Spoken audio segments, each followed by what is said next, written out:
Okay, so let us consider these exotic options that one important class of exotic options that I had also described above, the barrier options. Okay, so they could be either out options. For example, an out call will be invalid if the asset price goes above a particular value.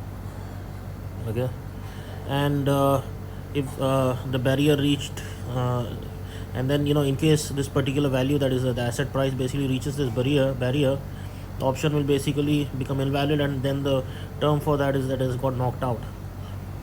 Okay, so I mean, if the asset price reaches a particular value, above that value, it will basically stop existing, so it has got knocked out option. Okay, and generally somebody will purchase this particular option if he feels that the asset price will ever hit the particular value. But the question is, why would you basically purchase that value, because such an option? Because such an option is going to be cheaper. Because if it's going to get invalid somewhere in the future, obviously you will be paying a less premium to buy this kind of an option. So it's a cheaper option, and in case a buyer basically knows the markets very well, he feels that this is never going to reach that particular price, he'll buy this option. Okay, so similarly we can talk about these other options which are called in options. Okay, that was the out. The in is that when it hits the barrier, okay, then it is basically going to get activated. Okay, so then this thing is called knocked in option. Okay, so the thing is, over here I should have you know that is once it hits. Let me just write this properly instead of writing it above. Let me write this at when the asset price hits a particular value. Okay,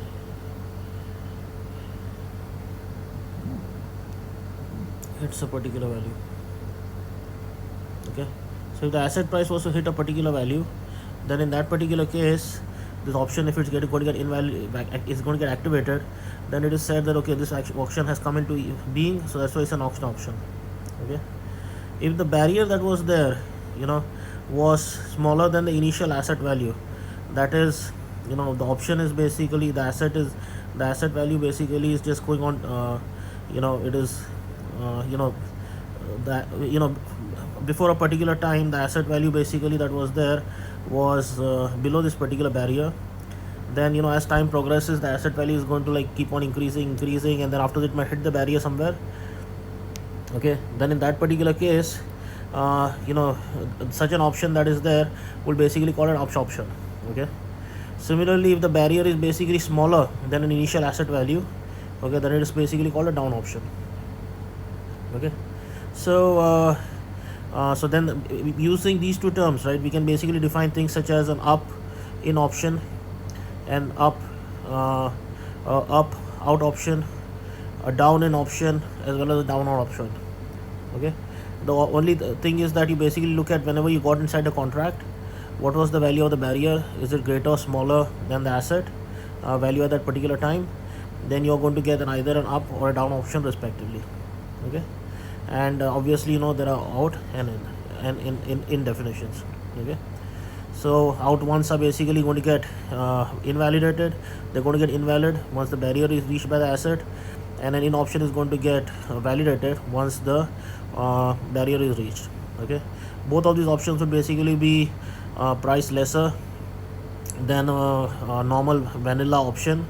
Okay, vanilla option means one for, either a normal European call or a put option, because these either this because there's a possibility that in an in option it might never get activated, whereas for an odd or for a what do you call it, for a out option, there is a possibility that it could basically expire.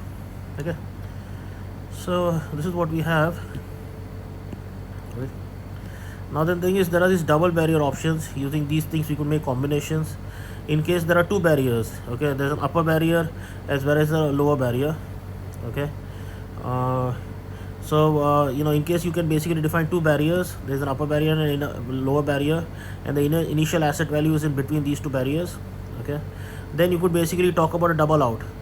That is, if any time the price is basically going to either hit the upper barrier or the lower barrier, that is in the case in which the option is going to get knocked out, then it's a double out option.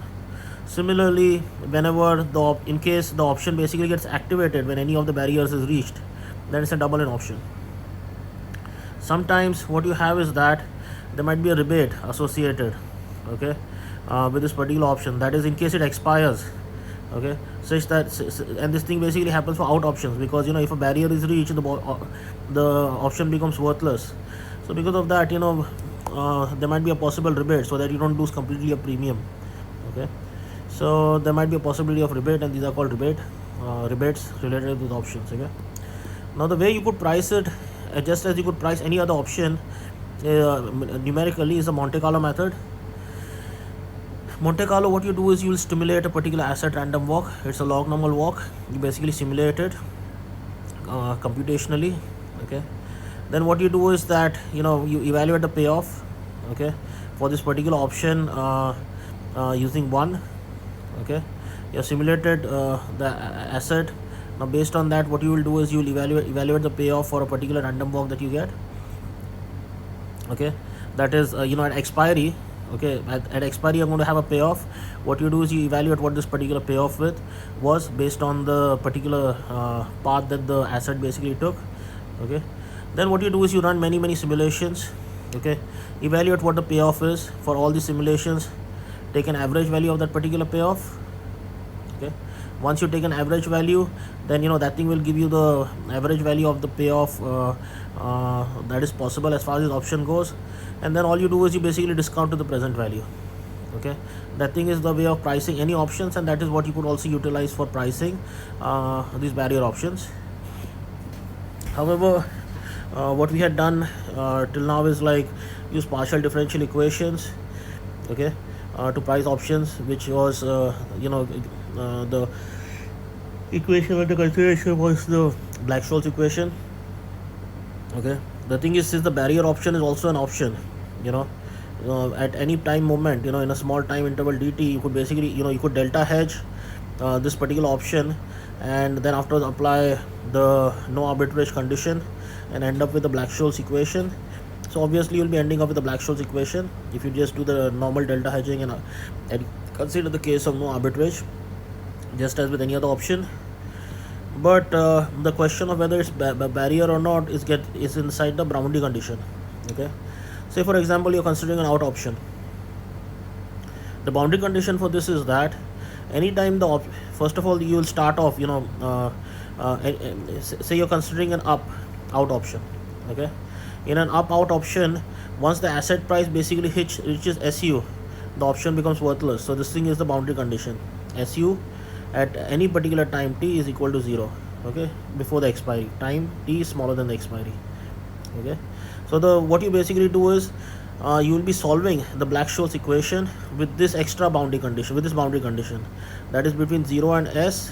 You will be solving inside in this particular limit, in this particular domain, with the boundary condition that this is equal to 0.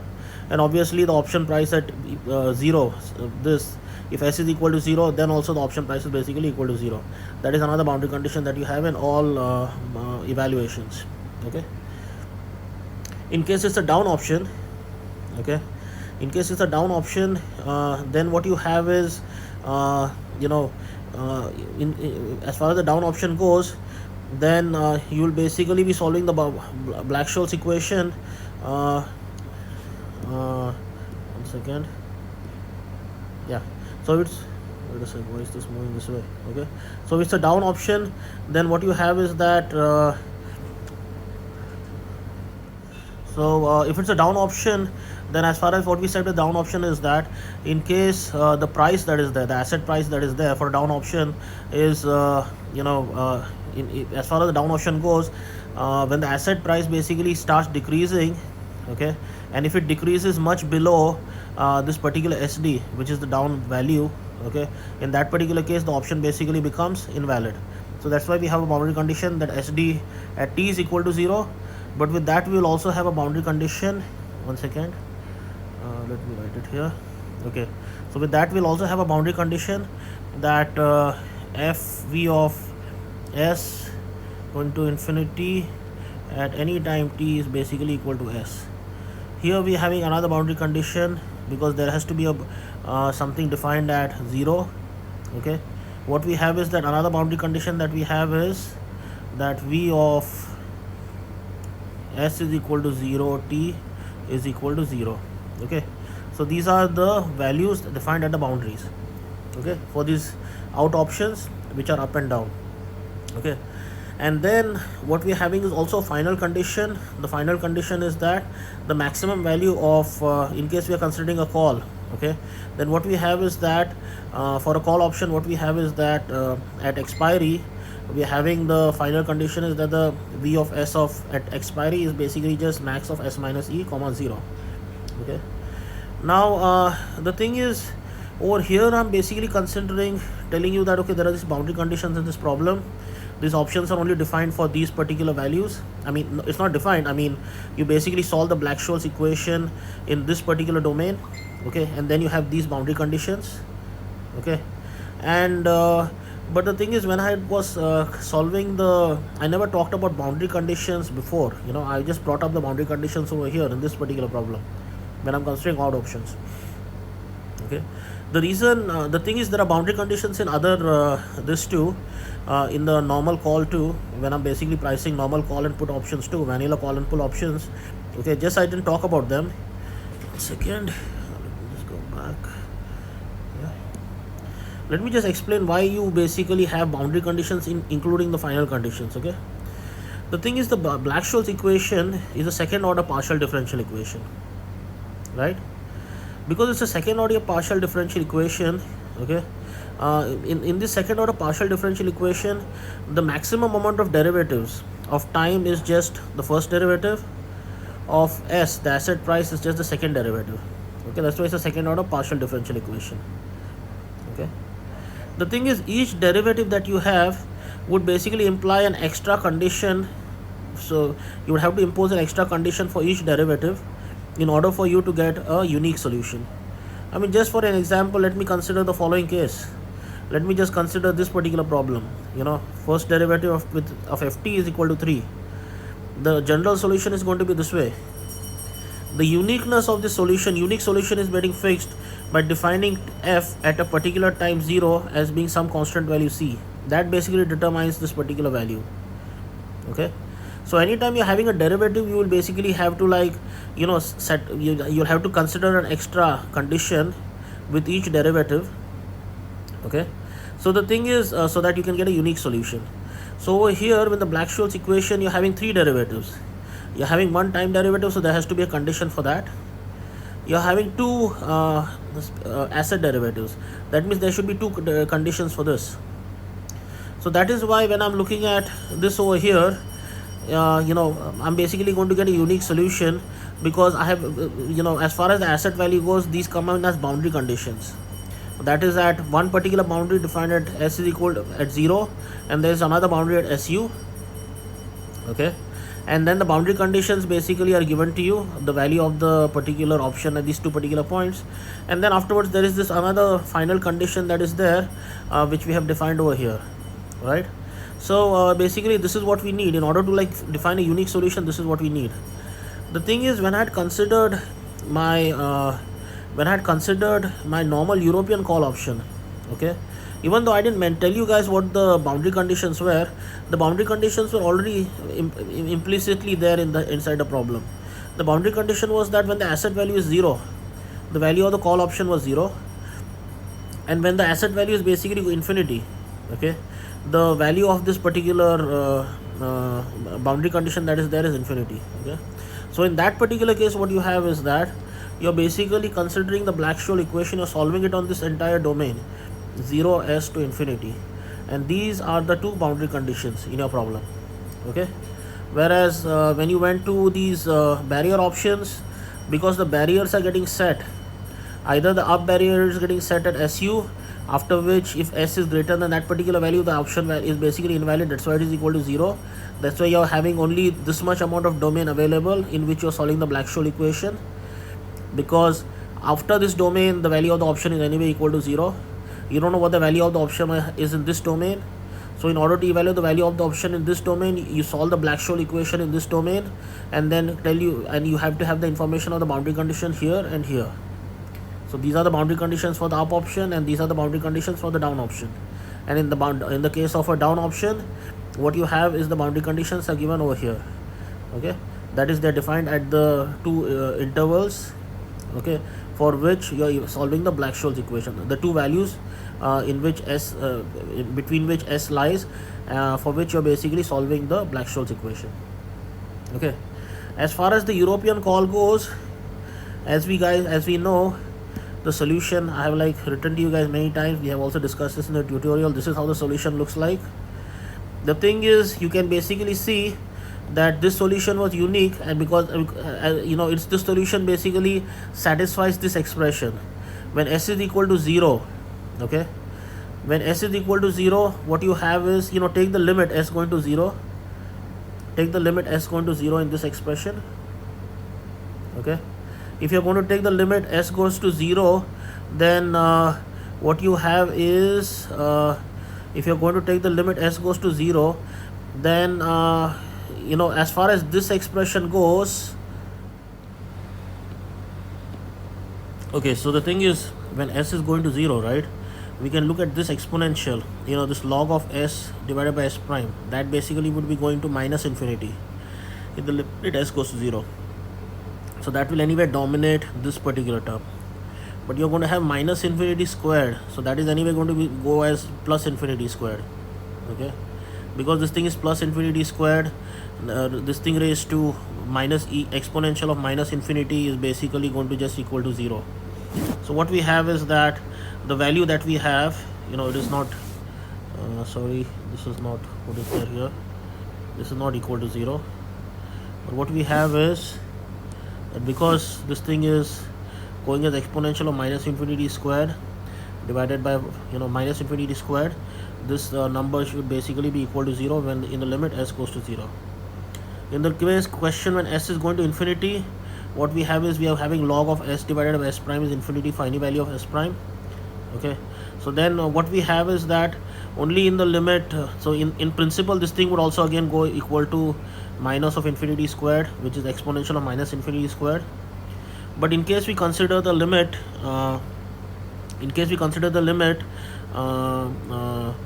s close to s prime, that is this particular limit s prime going to s, then we basically see that that particular value of s that is there, that particular value of s prime that is there very close to s, is going to be dominating this particular integral, right? Because in case s is smaller than s prime, since s is infinity, this term is basically equal to this thing is infinity, that's why exponential of minus infinity is equal to 0. When s is very close to s prime, this term is basically finite, that's why this term is finite, this term is not 0. Okay, so the limit when s prime is approaching s is the actual value that is going to dominate, that particular value that is there of s prime is going to dominate this particular integral. So that is why what we have is that when s prime basically is going to dominate that particular integral, that's why the value of vst is basically just equal to maximum of s minus e. But s is anyway going to infinity, it's very large, that's why the value is just equal to f s at any value of t is basically equal to s in case s is going to infinity. Similarly, when s goes to 0, we are having this boundary condition. So that's why we see that as far as our option goes, the European call option goes, as long as I'm given these boundary conditions and the final condition that is there, that v of s at at expiry is basically just max of s minus e comma 0, then in that particular case, okay, so in that particular case what we see is that this particular solution that is there satisfies these boundary conditions, as well as we had seen that when t is equal to, and it satisfies the final condition, because when t is equal to small t is equal to big T, the only way that we could have that, we have that the denominator goes to 0. So in order for us to, and also this term goes to 0, so in order for us to have that this thing is basically finite, we need to have that s is basically equal to s prime. So the dominant contribution over here is going to come from s prime equal to s. So what we have is that at V, just note that this thing is equal to small t, not big T. What we have is that at small t is equal to big T, this thing is satisfying the final condition that the value of the option is just the maximum value of s minus e comma 0. So that's why we have that this solution that is there satisfies the final condition as well as the boundary condition, and that's why it's the solution of the European call. In the case of barrier options, the thing is, because these barrier options are this particular barrier option, as far as an out option goes, it basically stops existing in this particular, for an up option when s is greater than u, and for a down option when s is smaller than u. That's the reason there is a particular interval in which the option exists, and then we have the particular boundary conditions, okay, at this particular intervals. And then we have a final condition, and then we solve this particular option Black-Scholes equation in this particular interval with the final condition, with these boundary conditions. Thing is, how would we do that in practice? One way one could do that is if you want to solve the Black-Scholes equation for a barrier option, first thing that we should do is, one thing that we could do is reduce first the Black-Scholes option. Okay, let me just consider first of all this barrier option, which is a down out barrier option. If it's a down out, then you know that 1 second, this thing has to be different. Sorry. For a downward barrier option, we know that infinity t is equal to s. Yeah, for a downward barrier option, we know that in case the barrier basically, in case the asset price crosses the barrier at the down level, it is 0. And we know that the other boundary condition that is there is that when s is equal to infinity, we just have that the option basically is equal to s. Okay. So now, in order to solve this problem, it's a boundary and obviously having a final condition. In order to solve this problem, what you do is you convert the Black-Scholes equation into a diffusion equation. That is something that we had done previously. I'd shown you guys the formula. There are some exponential terms multiplying the u's. The alphas and betas are defined like this, and the s is defined as e raised to x. Then in that particular case, the u that is there will be satisfying the diffusion equation. This is where the power of the diffusion equation comes in. Once I'm having the diffusion equation there, okay, the thing is, when I change the variable, s is going to ex, e raised to x, what I will have is that at the down barrier, at the SD, I will have a corresponding value of x. So this thing is then going to be, this boundary condition is going to be u times x raised to d tau is equal to 0. Also when x is equal to infinity, s is equal to infinity, x is equal to infinity. Okay, so what we have is, when the second boundary condition that we have, that v at infinity t is equal to s, if we just write that over here, if this thing is at s very very large, this thing is basically equal to s, so is equal to e raised to x. So then if you just make the substitution e raised to x over here, you get this expression, u at x very very large tau is equal to exponential of 1 minus x minus beta t. Okay, so these are the two boundary conditions that we get from here to here. Okay, so once we reduce the Black-Scholes equation by substituting, by making this transformation to new variables x tau and u as the new function, we get a diffusion equation. The boundary conditions that we have get reduced to the following. Okay, and then also what we need is the final condition. Okay, so the thing is, over here, as a final condition, what we had was t is basically taking the value big T. Okay, at that particular value of big T, tau is going to take some particular value. Okay, when this thing is equal to big T, tau is equal to 0. Okay, so that's the reason we are going to be having a final condition. Okay, we are going to be having a final condition Over here I'm writing it as t at big tau. This thing is supposed to be equal to 0. Okay, oops. Okay, so this is what we have. We will get a final condition u of x at t tau is equal to 0 is basically equal to fx, which is the payoff, okay, expressed in terms of x. Okay, so what we get is we get a diffusion equation, we get the boundary conditions, okay, and we get a final condition, okay, for this diffusion equation. Okay, now the thing is, in case I have found one solution of the diffusion equation, let me call it a particular functional g x of tau, and this thing is solving this equation, diffusion equation, then my claim is that this equation that is there, okay, g x of in case I make this substitution, if I make this substitution, g of 2d 2xt minus x of tau, that thing will also, if I'm having this functional u bar g x of tau, u bar x of tau is basically functional of 2d minus x times tau, okay, then this thing is basically also going to solve the diffusion equation. To see this, what we do is we basically consider okay. To see this, what we do is we consider the following. We have this functional g x of tau, right? That thing is satisfying this particular equation, okay. So then obviously what you will have is that in case I'm writing another functional, okay, x of tau, which is g of 2d minus x times tau, what I will have to do is I will basically be getting this expression, okay.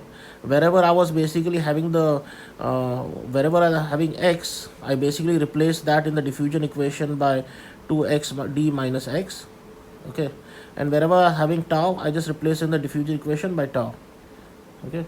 So that is why this equation is basically satisfied in case I'm looking at a function g of 2d minus x times tau, because g of x times tau solves the diffusion equation. Now when I'm going to be taking the derivative over here, what happens is that the partial derivative of this is, when I take this thing is a constant, it is 0. So it's going to be minus partial derivative of x. There's another minus partial derivative of x over here. So this thing is just going to be derivative of x squared. Okay. So what I have is del squared u bar divided by del x squared. Okay. Once we have that, so what we see is that this functional, if I'm giving that this function is satisfying the diffusion equation, then I see that even this function, okay, is going to be satisfying the diffusion equation. So a function like this, which is this subtracted by this, is also going to satisfy the diffusion equation. Okay. Now the thing is, because I have this particular variable, if I make the substitution u x is equal to xd, then I have this thing is g of xd times tau and tau minus g of 2xd minus xd, which is again xd comma tau. So because of that, this thing is anyway equal to 0 just by construction. Okay. So what we have done is, in case we have found a solution, in case we find any solution, then we see that another solution that we get, we can construct a solution. If we have any random solution, okay, of the diffusion equation, we can construct another solution in such a way such that this boundary condition is getting satisfied. U x of d of tau is always equal to 0, okay, by taking two solutions and joining them in this kind of a fashion. Then I basically get that this thing is just getting satisfied by construction. So now I'm like, okay, this thing is getting satisfied by construction. So what I say is that in case, let us say now gx that was there, okay, it is satisfying the diffusion equation. Let us say it corresponds to a solution that satisfies the once you're having g, you could construct a solution of the Black-Scholes equation just by taking g, taking this, and this is how you get the Black-Scholes equation. So anytime I'm having a solution, this thing is basically going to give me the Black-Scholes equation. Okay, I can construct a function like this which will satisfy the Black-Scholes equation. Now, because that is the case, even this function that is there, where I'm multiplying the exponential and then I'm like multiplying it by this function, this thing will also be satisfying the Black-Scholes equation, because in order for it to satisfy the Black-Scholes equation, what I need is that the v that is there has to be written as this exponential times a term that satisfies the diffusion equation. In case v is written in terms of a term like this, the exponential times a term will satisfy the diffusion equation, then you know that it will satisfy the Black-Scholes equation. But this particular equation that is there now will also satisfy the boundary condition, because as we can see, this basic, in case because this particular term that is there is going to be equal to 0 when x is equal to xd. This thing has to be d, not u.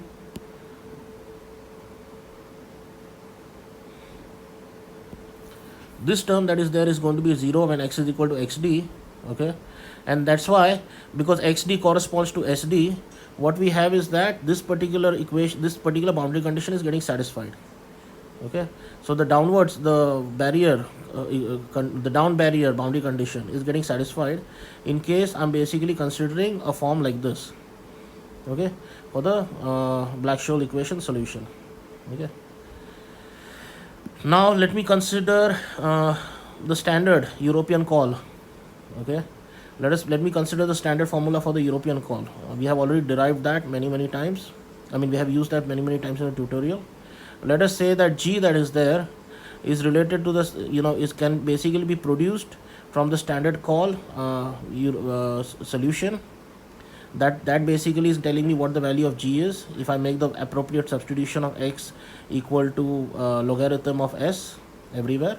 Okay, then what I can see is that if this thing is an expression relating the standard form of the solution of a European call, okay, to g, then if I make a substitution this way, g of, then I can basically show that if instead of x, if I'm using 2xd minus x, okay, in this formula, that thing will basically imply the s that is there is just equal to sd squared divided by s. That is what I have to substitute. You can just do that because you are using this particular formula for how x and s are related, because x and s are related by this formula. Okay, in case I'm having x, instead of x, if I'm having 2xd minus s minus x, I will immediately get that I have to substitute instead of s, sd squared divided by s. Okay, once I have that, then I go back over here to this formula. Okay, and I just make the substitution. This thing that was there was just CST. I'm having a factor of this thing over here corresponding to this term, and then this multiplied by this will basically give me an extra term like this, s times sd, s divided by sd times 2 alpha. Okay, so this particular equation that is there will basically satisfy the Black-Scholes equation with this particular boundary condition. Okay, now I'll go to the tutorial problem, tutorial solution. Okay, a minute. Yeah, so the thing is, again, in the tutorial solution they are basically using this particular formula.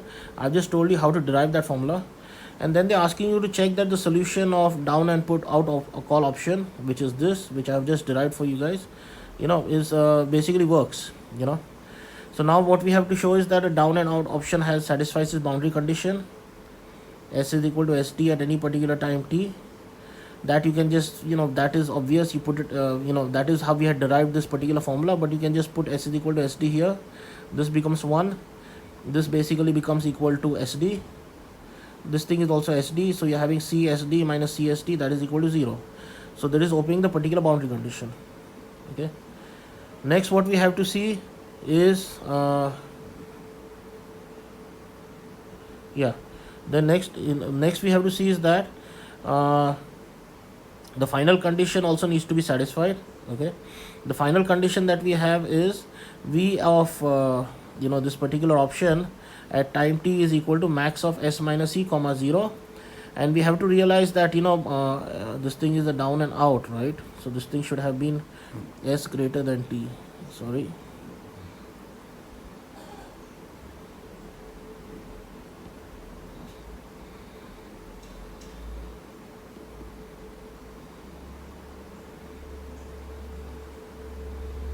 Same goes for here.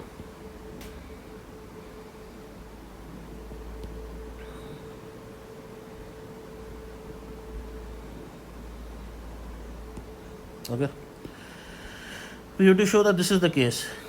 Now at, because this thing is a European call, C of st is just max of s minus e, okay, or 0. When we are looking at C of s squared divided by sd comma t, we have this thing is just make the substitution over here. This is just going to be s squared divided by sd minus e comma 0, okay. And then in case we choose e to be greater than sd, then we always actually see that this thing basically is 0, because what we have is that this term is negative, okay. So what we have is that this particular option that is there, this particular formula that is there will satisfy this equation, okay, as long as e is greater than sd, okay. So this is an extra condition. Like when I did the particular solution to you guys, all I did with the solution was to show that this boundary condition is getting satisfied with the solution, okay. Thing is, we'll have to work a little bit more to see what are the extra conditions that have to be put into the problem. So this is one particular condition that you're going to be putting inside the problem, okay.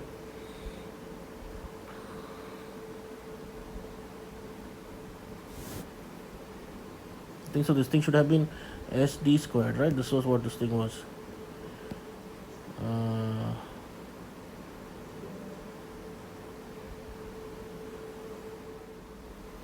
Okay guys, just note that I just made this change. In the previous slides that I had written it as s squared divided by sd, whereas it should basically be sd squared divided by s. This conclusion remains unchanged. However, when we were going over here, all I had to say was, my this term that is there at expiry just becomes sd squared divided by s times tau, comma tau is equal to maximum value of sd squared divided by s minus e, comma 0, okay. And obviously we're looking at the limit s is greater than sd. Now the thing is, in case e is greater than sd, then what I have is, because s is greater than sd, this term that is there is definitely going to be smaller than sd, okay. As I basically take s to be much, this term is going to be smaller than sd because s is greater than sd. So because of that, what I have is that in case e is greater than sd, this term is equal to 0, maximum is equal to 0 because this term is negative, okay. So the thing is, what I have is that this particular option that is there, this particular formula that is there, satisfies the final condition, okay, as long as e is greater than sd. And we have to put in extra condition over here, okay, in order for the solution to be consistent. The thing is, when I use the diffusion equation, okay, to get to this formula, all I did was with the diffusion, all I had basically done was to make sure that this is equal to 0. This condition is satisfied. The boundary condition is satisfied, okay. This getting to this formula, all I had basically required was this condition was satisfied. And that thing was just naturally getting satisfied over here, which we just saw. But in order to make sense of the final condition, I also have to have another extra condition, which is only coming after the analysis, is that e has to be greater than sd, okay. So the thing is, what we have done is just going back, okay, what we have done is we have taken the Black-Scholes equation, okay, because the Black-Scholes equation is going to be defined. It's a second order equation. The Black-Scholes equation by definition is a second order equation, okay. Before I say about the second order equation, I take the Black-Scholes equation, I make a transformation of this kind between v and between a function of s and t and a function of x and tau. I get the diffusion equation, okay. Diffusion equation is a second order equation. There are two x derivatives, that's why I should have two conditions, and these are the two boundary conditions that I have, okay. Because it's a down and out option, one of the boundary conditions is at sd equal to 0, it is equal to 0, and at the higher value it has to go to s, Okay, then what I basically had is that gets transformed into boundary conditions and U, and then also we have the final condition. The solution that is there, in case G was a solution, I could basically also have uh, this, this thing is also a solution. If this is a solution, this was also a solution of the diffusion equation. That implied that this thing is a solution, a linear combination is also a solution, and this thing was naturally taking care of the boundary condition. Okay, that was utilized to get this formula. Okay, and then when we went to the solution of the problem, what we saw is that in order to make perfect sense of the solution, only thing that the diffusion equation way of getting to this formula is telling you is that this boundary condition is getting satisfied, but many other things that are there, you also have to make sure that the final condition gets satisfied. And in order to see the final condition get satisfied, you basically get a particular limit, you get a particular you get a particular what do you call it, you get a particular constraint on E, that E has to be greater than ST. Okay, so and this thing is again, I have written this in a mistake.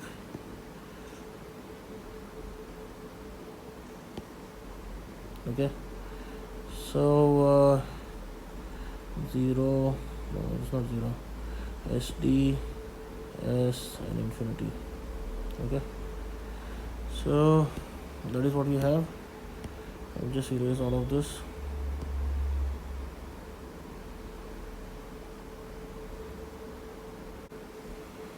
Okay, so this is one tutorial problem that we'll consider.